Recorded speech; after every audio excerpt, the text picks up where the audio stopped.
নমস্কার বন্ধুরা, আশা করছি সবাই খুব ভালো আছো। গরমের দুপুরে হালকা পাতলা রান্নাই কিন্তু বেশি ভালো লাগে। আলু পটল দিয়ে দুর্দান্ত স্বাদের এই রেসিপিটি একবার যদি এভাবে বানিয়ে নাও, বারবার বানিয়ে খেতে ইচ্ছে করবে। কড়াইতে পরিমাণ মতো তেল গরম করে 10-12টা ডালের বড়ি ভেজে নিচ্ছি। মুসুর ডাল, মটর ডাল বা ছোলার ডাল যাই বলো না কেন, বিউলির ডালের বড়ির টেস্টই কিন্তু আলাদা।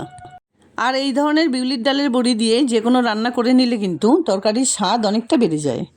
কয়েক সেকেন্ডের মধ্যে বড়িগুলো গোল্ডেন ব্রাউন কালার করে ভেজে নেবার পর ফোড়নে দিয়ে দিলাম একটা তেজপাতা, 2টো শুকনো লঙ্কা, হাফ চা চামচ সাদা জিরে। এর সঙ্গে দিয়ে দিলাম 4-5টা চেরা কাঁচা লঙ্কা। এখানে আমি কোনো রকম শুকনো লঙ্কা ব্যবহার করছি না, কাঁচা লঙ্কার স্বাদেই রান্নাটা করে নেব। এখানে একটা থালায় মিডিয়াম সাইজের 2টো আলু আর 8-10টা পটল এরকম লম্বা করে কেটে নিয়েছি, সেগুলো মিশিয়ে দিলাম। পটলে কিন্তু প্রচুর পরিমাণে জল থাকে, তাই নুন দেওয়ার আগে সবজিগুলোকে এভাবে একটু সাঁতলে নিচ্ছি। এর আগে আমার পেজের টাইমলাইনে আমি তোমাদের সঙ্গে পটলের বিভিন্ন ধরনের রেসিপি শেয়ার করেছিলাম। তার মধ্যে কোন ধরনের রেসিপিগুলো বেশি ভালো লেগেছে প্লিজ কমেন্টসে জানাতে ভুলো না। সবজিগুলোকে কিছুক্ষণ ভেজে নেবার পর মিশিয়ে দিলাম একটা বড় সাইজের টমেটো কুচি, 1 টেবিল চামচ আদা বাটা, পরিমাণ মতো নুন। এখানে একটা বাটিতে হাফ কাপ জলের সঙ্গে হাফ চা চামচ করে হলুদ গুঁড়ো, জিরে গুঁড়ো, ধনে গুঁড়ো মিশিয়ে নিয়েছি। সেই মশলাটা সবজির সঙ্গে মিশিয়ে দিয়ে খুব সুন্দর করে সবজিগুলোকে আরেকটু সাঁতলে নিচ্ছি।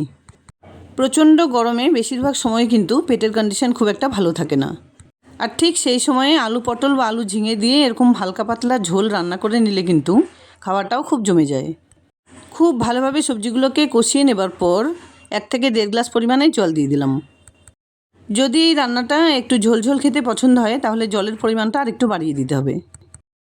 আমি এখানে সবজিগুলো সেদ্ধ হতে যতটা পরিমাণ জল লাগে সেভাবেই জলটা ইউজ করলাম।